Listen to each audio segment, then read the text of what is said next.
Welcome to another episode of Panagtungtungan Ta, Conversations That Connect, the JCI 100 Islands podcast, a space where voices meet, stories connect, and conversations spark change. I am Edlin May C. Sarmiento, the 2026 Local Skills Development Director of JCI 100 Islands.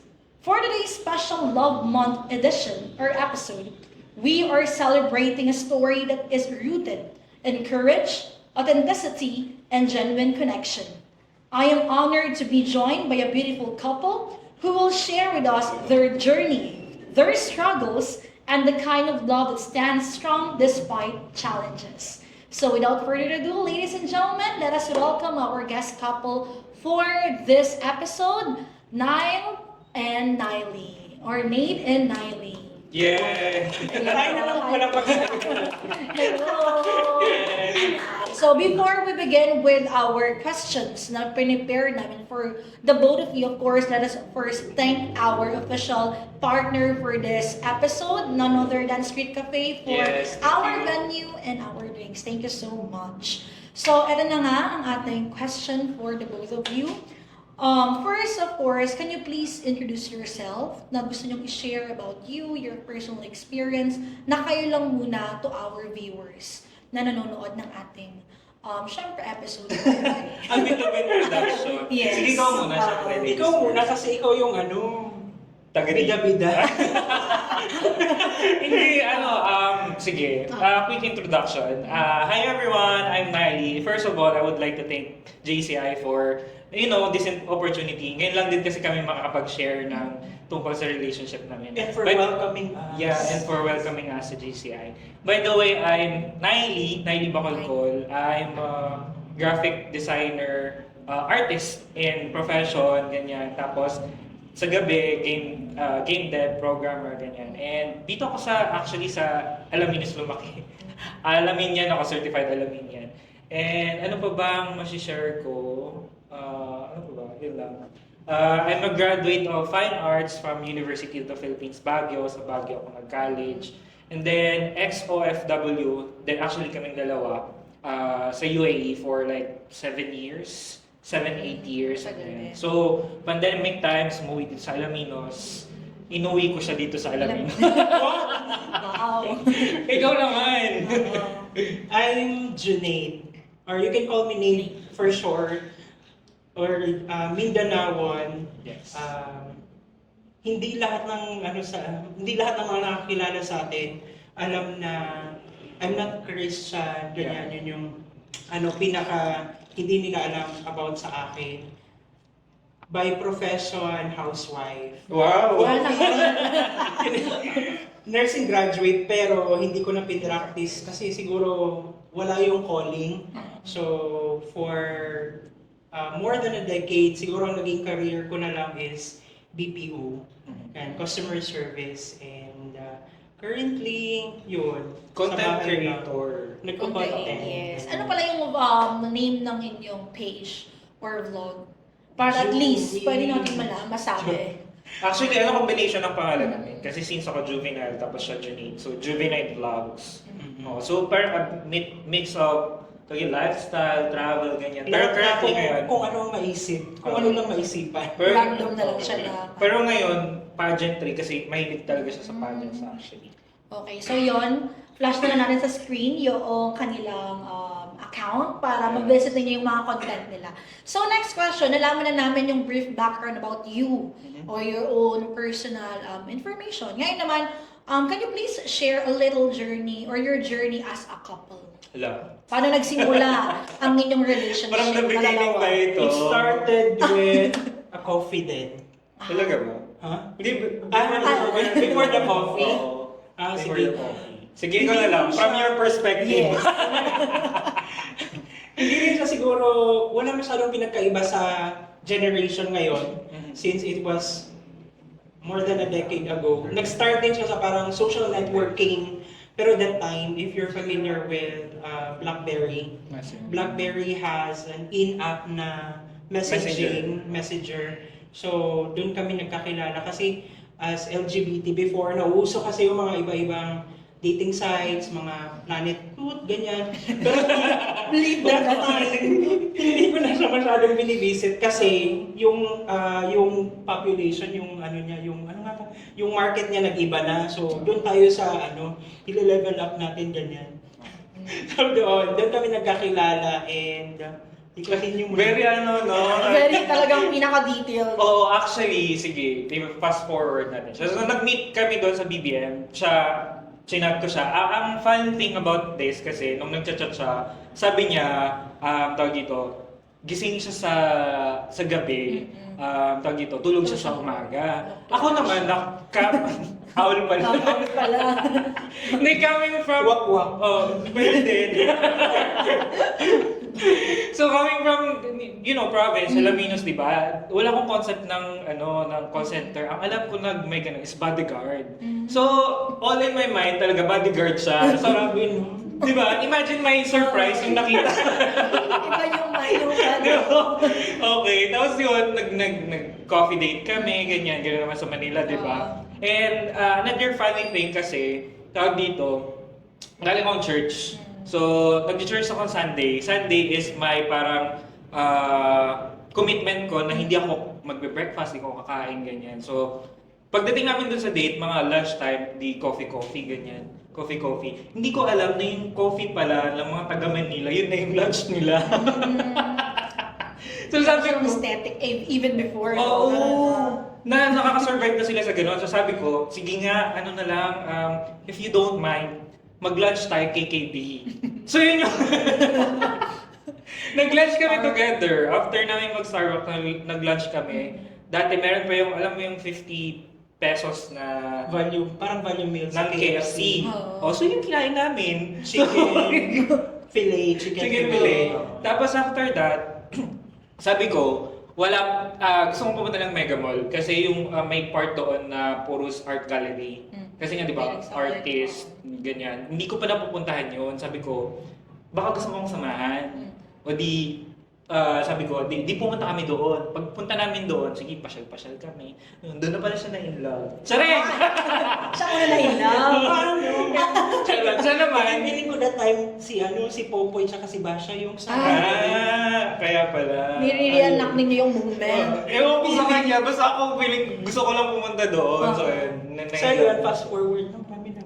Fast forward. Yun na, doon kami nag-start. Actually, hanggang sa nag-UAE kami, magkasama kami. Actually, 2 months lang kami nag-relationship dito sa Manila. Nauna akong nag-UAE. LDR agad ng 6 months. Kaya sabi ko sa kanya pag hindi siya pumunta sa UAE, wala na kami kasi LDR mahirap. Ang lola mo, syempre, gumawa ng paraan. Gomora ng UAE. So yun, dun Sayang din kasi. Sayang din kasi. Bakit ba? Okay. So yun. So, nakalimutan kong tanongin a while ago. Ilang years na pala kayo?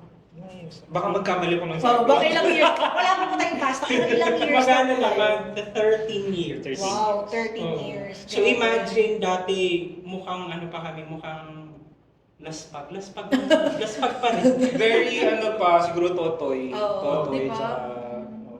Siyempre, wala tayong mag-reveal ng age. So, since with that very long relationship, 13 years na pinagdaanan yung dalawa, my next question is, how do you define love in your relationship? Para sa inyo at this moment, na ilang taon na kayo, marami na kayong pinagdaanan, and knowing your gender at sinasabi ng ibang tao, how do you define love in your relationship? Yan na!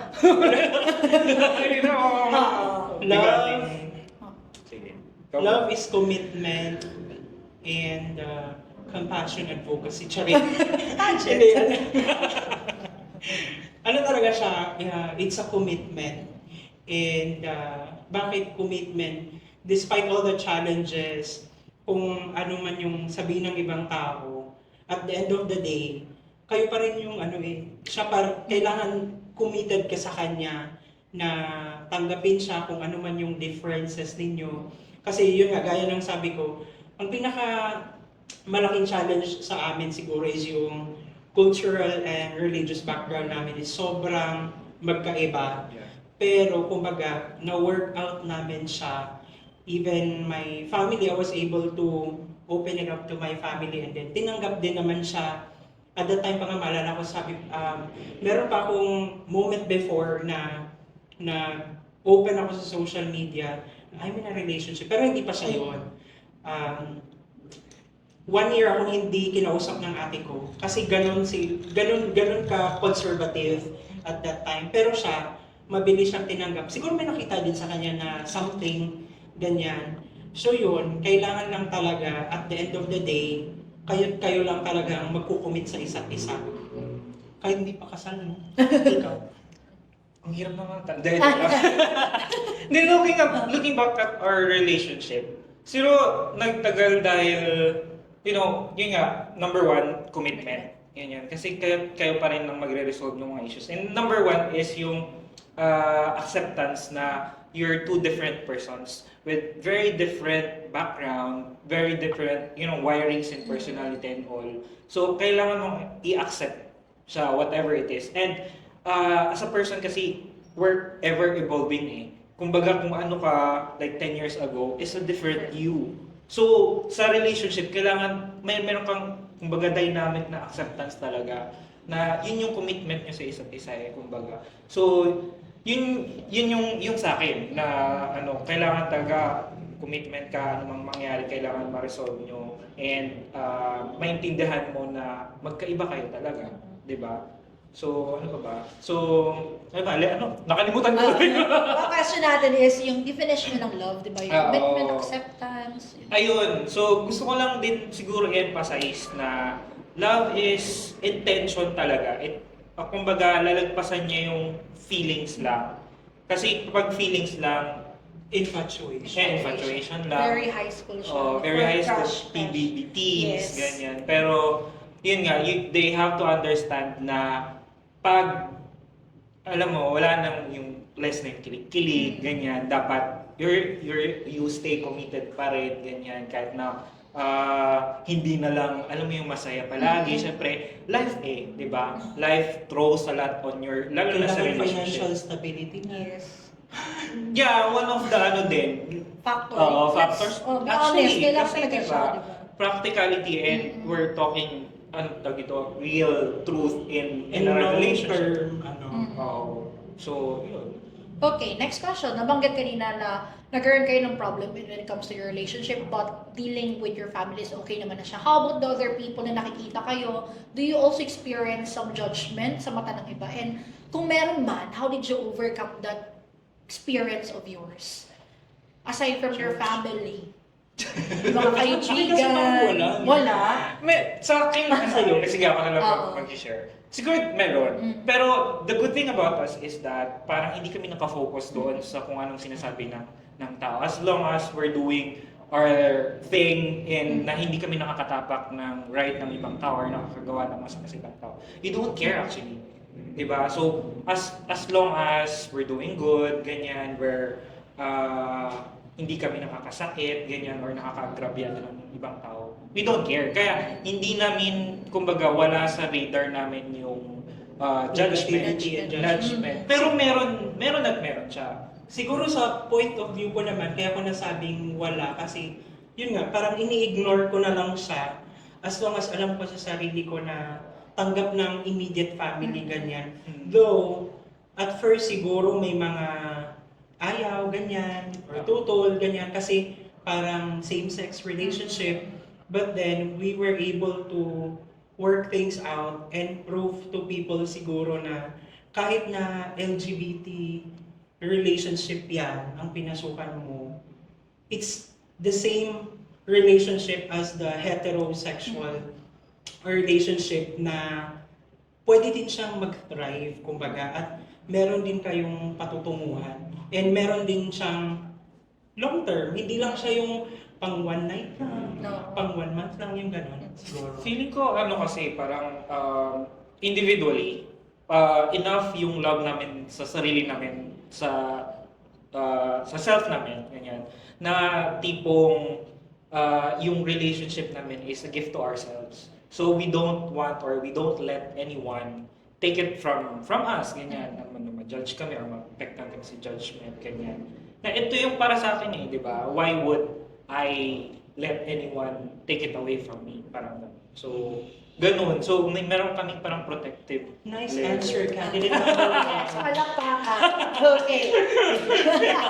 Actually, we are done with our final question for this Ay, wow. set. Okay. But later on, meron pa tayong additional for that. Okay, na kailangan pa rin naman natin ang kailangan na comment Intriguing nyo. question. Yeah, something like Alright. that. Pero for the final question for this one, what advice would you give to the others in the LGBT plus community seeking love or acceptance? Most especially now, di ba, yung mga younger generation, kasi you're already under the 13 years relationship. So marami na kayong knowledge and examples. Pero paano naman yung mga bata ngayon na pumapasok pa lang sila, papasok pa lang sila, or nag-start pa lang sila? What's your advice for them? Ang parati kong pag ganyan yung question, ang parati kong naaalala is, know your worth and add tax. Parang ganon. Kasi during my time, wow. Lola! Wala nang reveal ng age mo sa jury kit? Dati kasi, siguro bata pa lang ako, ini-imagine ko na, ini-envision ko na kung ano yung klase ng relationship na gusto kong pasukan. Sabi ko ako yung na-invasion. Hindi. Klase. Sabi ko, Okay. kung papasok ako sa relationship, ayoko yung anak mayaman. Kasi mahilig ako sa telenovela, ayoko yung aapihin ako. Gusto ko akong aapi sa pamilya ng jowa. Sabi ko, Isang sa Kaya paligid, 1 magita. million, gano'n. hindi that time, yun yung ano ko. Gusto ko yung sabay kaming aangat or parang aabutin yung mga pangarap namin. And then during that time, siguro ang iniisip ko talaga, nung nasa Manila ako for 3 years, I used to pumupunta ako sa mga bar, ganyan. Kahit mag-isa lang ako, na-try ko yung O-bar before. Usual Na-try ko talaga yan. na ginagawa ng kabataan. Oo. Na-try ko yan before. Kumbaga, meet, even midweek, ganyan. Weekend, ganyan.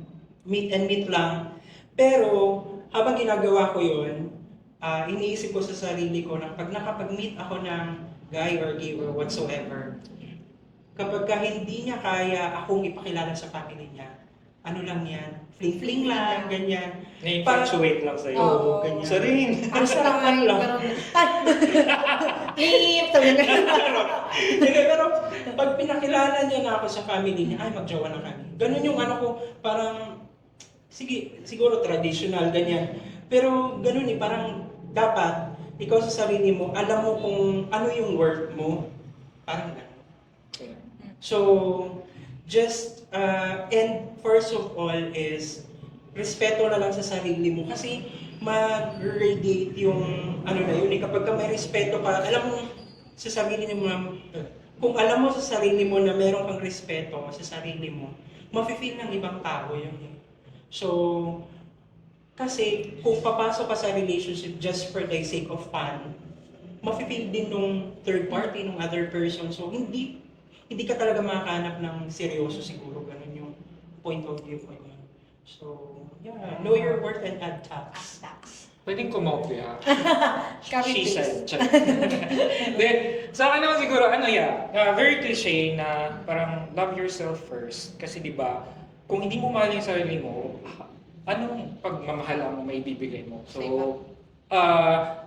it goes then na parang kung anong binabato mo sa universe, the universe will give it back to you. So, kung pagmamahal yung binibigay mo sa sarili mo, makakahanap ka ng person na parang magbibigay din ng pagmamahal sa'yo. And yun kasi, yung kumbaga, yun yung parang kulang sa mga relationship na bata pa, na hindi nila yung gaano kasolido, mahalin sarili nila. Kaya, tawag dito, natitake advantage or pumapasok sa abusive relationship or hindi nila masyadong naiintindihan yung feelings nila, yung emotions nila. At maraming nangyayari sa relationship. So, yun yung pinaka-first na, tawag dito, kailangan nilang ma-form yung mahalin yung sarili at kilalanin yung sarili buong buo before giving it to anyone. At the very beginning, dapat parang isiset mo na kung ano yung gusto mo. Oo. Di ba naniniwala tayo dun sa power of mind? Yeah, power of mind actually. So, it works also sa love. And, tawag dito, Nakakalimutan mo yung sasabihin.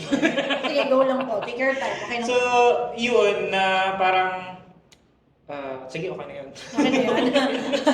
Yung pinaka-advice natin for the younger generation, most especially ngayon na masyadong maraming judgmental, lalo na you're here in the Philippines, di ba? Yes. First, of course, they need to love themselves muna. Yun naman talagang pinaka maganda. Okay. Kasi nga, if they don't do that, tinatake advantage sila. At yung fall din, nasa kanila. Yeah. And siguro lahat naman ng tao na experience yon growing up. Kung hindi pa nila totally kilala yung sarili nila, na nag-give lang sila ng give. Yes. Dapat hindi lang give ng give, di ba? You should also give something to yourself first before giving to others. Yes. So, yes, that's You are it. worthy of love. Love, respect, and everything. So, that's the end of our first set. end na? Ay, hindi pa tapos. So, here, after that one, meron tayong prepare na Getting to Know You, but throwback edition. Ay, wow. So, basically, we're going to ask questions and you need to answer based from the past or your past experiences kasi hindi naman naka-align dito. Again, anyone can answer. Pwedeng dalawa kayo. Pero sana walang mag-aaway right after our Getting to Know You Throwback Edition. So, are you ready? Ready. Ready na. Ready? Okay, so first question here. Who said I love you first and who panicked a little during that time? Who said I love you first and may nag-panic pa during that time? Hala. Sino muna? Hindi kasi love eh. Hindi love? Parang try natin. Ganon. Yeah. Sabi niya. Yes. No, sabi niya. Tapos, Hindi kasi kasi mag-work. ano naman, tag to, before it, girl yung ka-relationship ko. So, parang, Interesting yun, no, no? parang, So, na-convert siya, bali. Literal. So, walang I love you first talaga na nangyari. and even the date kasi, Wala. hindi fix yung date natin, no? Parang, Sponty trip lang siya. Oo, Let's go. parang Ganun siya. yun na. Hindi So, niya na kumbaga makakalimutan meron ding siya. nagtatagal sa trip-trip. Okay, noted. Okay, next question tayo. What was your very first fight about and who was actually wrong that time? Throwback tayo. Ano yung pinakaunang away ninyo? Sino yung nagkamali or bakit nangyaring away? Ikaw, hindi ko maalala. Yung ano, Isipin. ano ko, awailer kasi ako noon. Tumira ako sa kanya before ako Mag-abroad. mag-abroad. Tapos, meron siyang event. Tapos, naghintay ako doon sa bahay ng matagal kasi, ang tawag dito, Kasi nakalak yung ano, kwarto mo kasi akin yun eh. oo. Unit ko yun. Oo, unit niya. Kaya Eh, nakasama. awailer lang naman ako, Oo. di ba? So, parang, Sino ba naman ako? Oo, Diba? sino ba naman ako? Pero yun nga, parang feeling ko, parang hindi ako kinonsider that time. Tapos wala pang pag-uwi, walang dinner, ganyan. So, feeling ko naman, awailer lang talaga ako that time. Pero yun, kumbaga yung parati naming, yung unang away is mostly kasi talaga pagkain. Yeah. Pag nagugutuman siya, ako okay lang kasi ako na kahit kape lang. Kasi Oo, nga, di ba, oo. lumaki sa Oo. Manila, yun ang lunch nila. Oo. Tayo, taga-probinsya tayo eh. Alam mo ba na-resolve yung away namin that time? Kasi umuwi siya tapos, bumili na lang din siya ng food sa labas ng kung anong food. Basta may makain lang ako. Yun na, okay na kami. Pero hindi ko alam kung malinis. Oo, bumili May sama lang Yung yung sa sidewalk, ano nga yun yung parang mami? Lomi yun. At least may dala, di ba? At resolve na yung problem na yun. Okay, next question. If you could describe your early relationship in one word, what would it be? Tag-iba kayo. Iba daw. Iba. Ikaw mo lang. Iba naman ako. Ano, syempre ano. One word. Lahat naman ng relationship nga yung pang matagal. Very magical. One word lang. One One word. word lang daw. Magical nga. Magical. Magical. Oo. Kasi nung una, Gaya-gaya ka. Imperfect. Oh, meron imperfect. Kasi nga, di ba, may problema nga, di ba? Okay, so magical and imperfect. Yun yung word ninyo. Next na tayo na question. Let's move with something fun or funny naman na question. Para... Ayan. Okay. Eto, who always steals the blanket kapag natutulog kayo? Siyempre, magkatabi naman siguro Ay, kayo. siya. Siya. Lamigin ako. Kahit ngayon, Makapal kasi Makapalisuot niya. yung balat. Malakbo. Okay. Kahit hanggang ngayon naka-blanket siya, kasama yung mga pets, tapos ako sa side, walang blanket. Okay lang. Yun. Okay, kanina na-mention niyo na isang problem niyo is sa food kasi nga matakaw, di ba? Who is the better cook? Sinong magaling magluto sa inyo? Sabi niya siya. Siya ulit.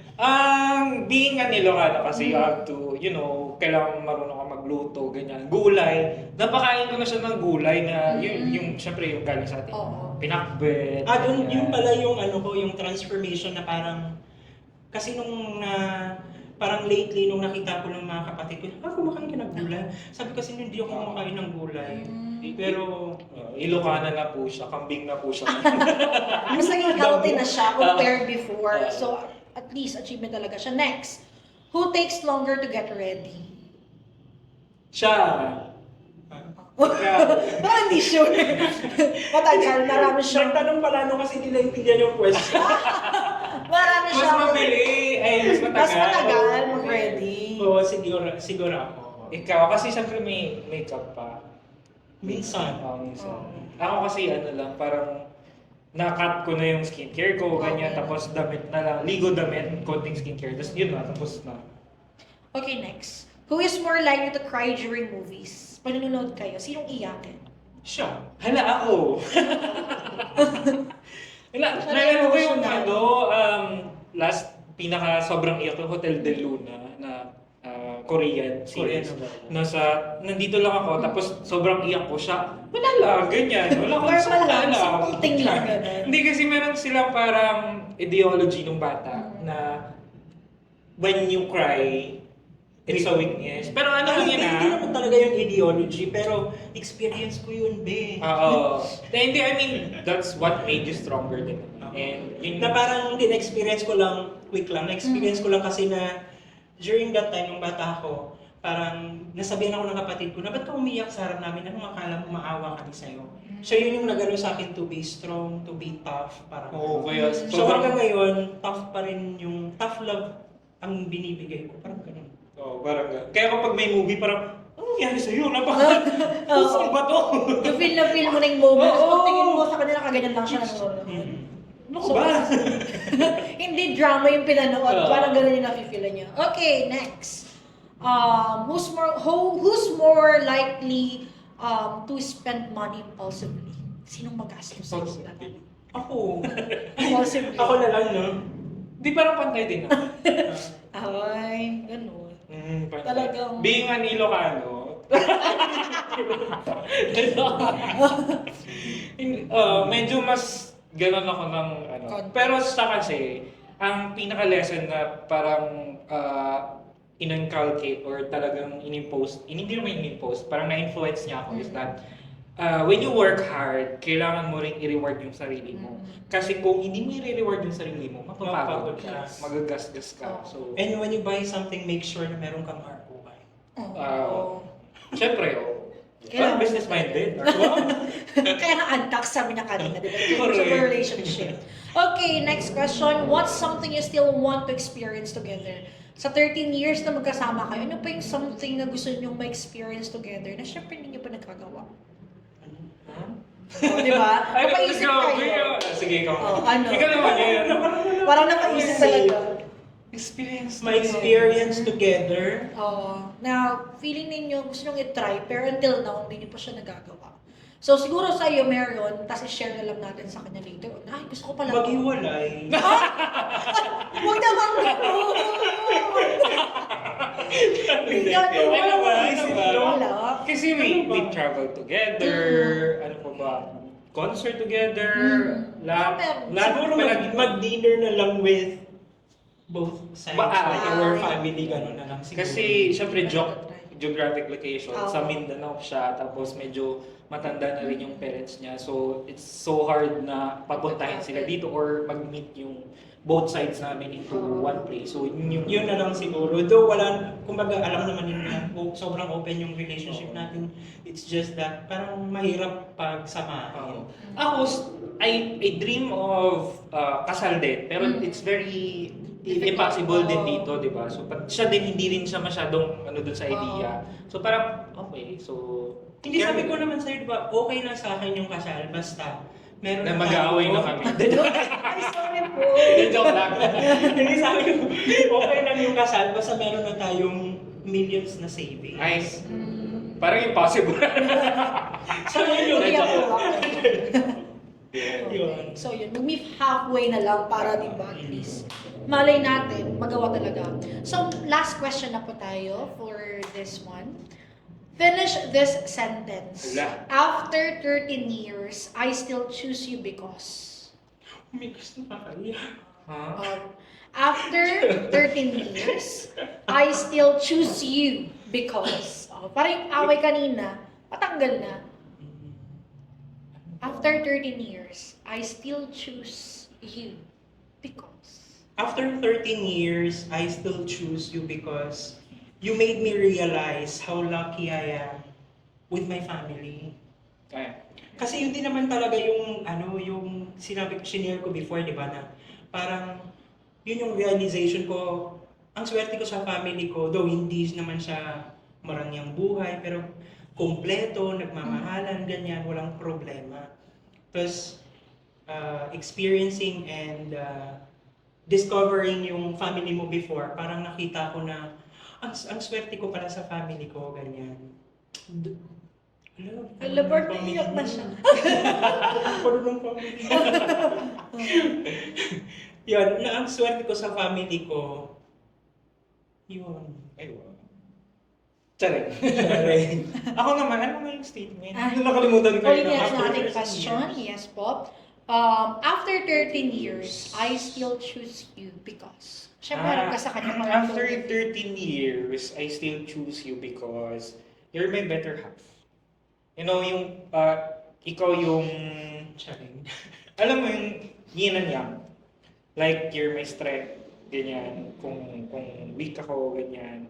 And you're my, kumbaga, sense of practicality when I go beyond the skies. Kasi I'm a creative person, so sometimes hindi realistic yung mga nasa isip ko. I flow, ganyan. Siya yung anchor ko to the ground na parang, oh, baba ka muna. Hindi yan I'm realistic. so proud of you, anak. Nay. Ayun, so yun. You're my better half. I'm the yin, you're the yang. Yang! Very young. Talaga ba? Okay, thank you so much for answering our question. Maraming salamat po. And here in Panagtungtungan of JCI 100 Islands, we prepare a simple token po for you. Alam mo, For gracing our, ayun, kayo pala mag-open. Ay, sige. Our podcast for today. Wow. Mabigat. May Parang budget. metal. Ayan po. Ayan, Okay. so. Bubuksan ba? Yes po. Oh my God! Wow! May paganda ba? Yes po. Ganda. Ay! Our token of appreciation Hala, i-display talaga natin ito. for gracing us. Thank you so much, Denny. Hindi dapat hawakan ko doon ng ganun. Thank you for the award. Grammys! Opo, ayan. Thank you so much on behalf of JCI 100 Islands, syempre. And of course, we are welcoming you na rin as a member of JCI 100 Islands. Maraming salamat po. Ayan, so that's the end of our episode for today. And through their story, we hope to promote empathy, inclusivity, and the courage to love openly and truthfully. May this conversation inspire us to see beyond labels and recognize the humility and heart in every relationship. This has been Panagtungtungan Ta, Conversations That Connect, the JCI 100 Islands podcast. Don't forget to join us next month for another inspiring conversation. Until then, keep sharing, listening, and making waves. Thank you so much, everyone, and thank you so much, Street Cafe. Thank you so much, Sweet Cafe. Panagtungtungan